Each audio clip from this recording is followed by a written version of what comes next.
पुराने ज़माने में जब हमारे बुजुर्ग हमें ये बताया करते थे कि पुराने ज़माने में देवपशा कोट जी चोहार घाटी के दुर्गम क्षेत्र व डिस्ट्रिक्ट कांगड़ा के छोटा बघाड़ के गांव पोलिंग से लगभग 4 किलोमीटर दूर मरहाड़ नामक स्थान पे, जहां पर बहुत से बच्चे लोग और जो गांव के गुआड़े हुआ करते थे वो वहां पर डंगर चराया करते थे।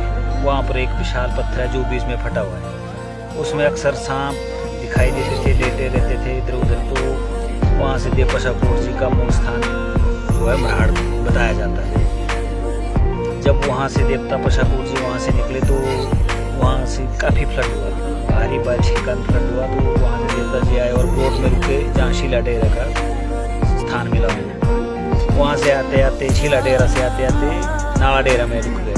नाला डेरा में जब रुके तो वहाँ भी उनका स्थान बना। उसके बाद देवता जी नाला डेरा से उसके साथ लगते गांव मंठी बिजलाड़ में विराजमान हो गए, वहीं पर रह गए। उसके बाद की बात, जब देवता जी बड़े हो गए तो जब ब्याह शादी का टाइम आया तो उन्होंने जो हमारा टिक्कर का नाला डेरा उसके सामने ऊपर तलौसा नामक स्थान पे वहाँ से शादी करनी चाहिए।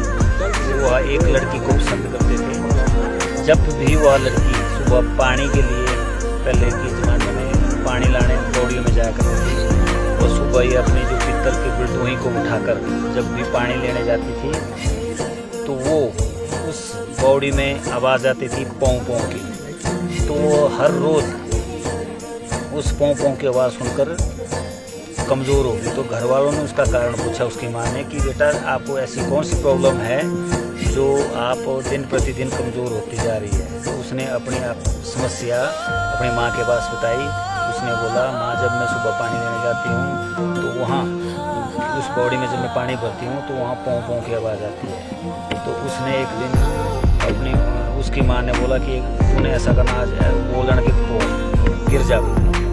तो जब उसने बोला पों गिर जा तो वहाँ पर देवता साक्षात दर्शन दिए और उसने शादी करने की मनसा जताई।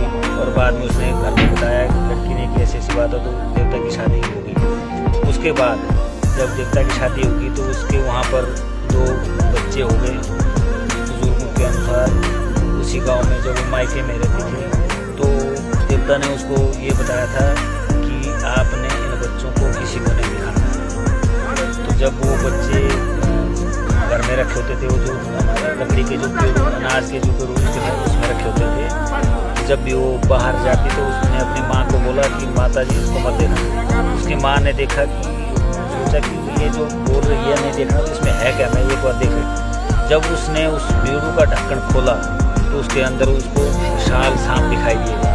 तो उसने सांप को देखकर उसकी नानी थी, नानी ने सोचा कि ये सांप जो है उन बच्चों को खा चुके हैं। तो उसने अंदर जाकर जलती हुई आग के कोयले लाए और उसके ऊपर गिरा दिए, जिसमें उन बच्चों ने वो बच्चे जल गए। जो सांप जो बच्चे देवता के वो जल गए तो वो भागे वहाँ से। उन्होंने ये नानी ने जला दिए, वो भागे वहाँ से।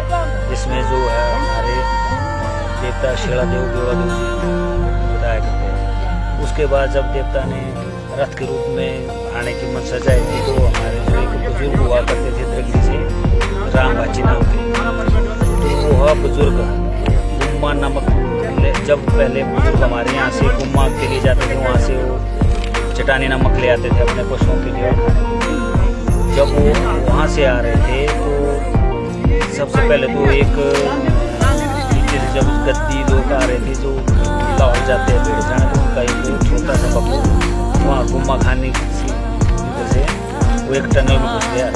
जब वो टनल से घुसते वो गद्दी उसको लाने के लिए पीछे से आता गया तो वो नाला डेरे पहुँच गया, परंतु टनल निकलता गया। जब वो नाला डेरे पहुँचा तो उसने देखा कि यहाँ तो बड़े बड़े महल है, सोने के महल है, ये तो बहुत ही। उसने उस बकरे को वहीं काट दिया और पीछे चला गया। उसने कह दिया कि यहाँ तो एक बहुत ही सिद्ध जगह है और यहाँ कोई सोने के महल दिखाई दे रहा है। उसके बाद जब राम बाची जी वहाँ से लेकर आ रहे थे, वहाँ जब उस नदी को क्रॉस कर रहे थे नाला डेरा के पास, उसको उस नदी में एक फूल दिखाई दिया।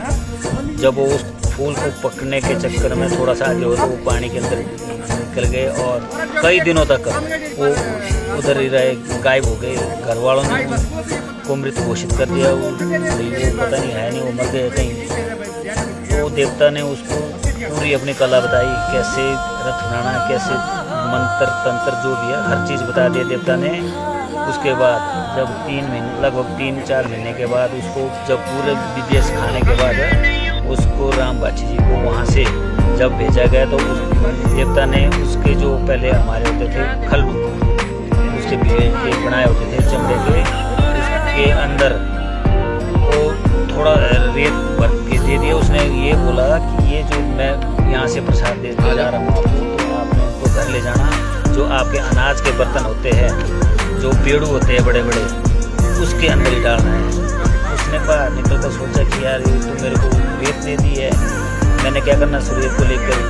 जब उसने आधा रास्ते में ही गिरा दिया और थोड़ा सा जो बचा हुआ था उसको लेकर अपने घर में जो बताया था उसी विधि के साथ ही उसने अपने पेड़ों में गिरा दिया।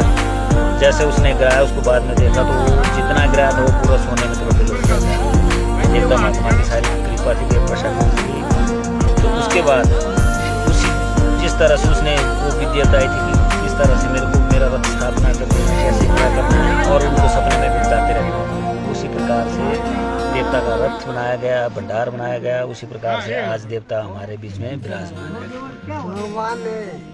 ये जो हमारे बुजुर्गों के द्वारा हमें बताई गई है, परंतु ये हमें ना तो कहीं पढ़ने को मिला है ना कहीं। ये जो बुजुर्गों ने बताया वही हम आपके समक्ष बता रहे हैं। तो देवता प्रसाद जी की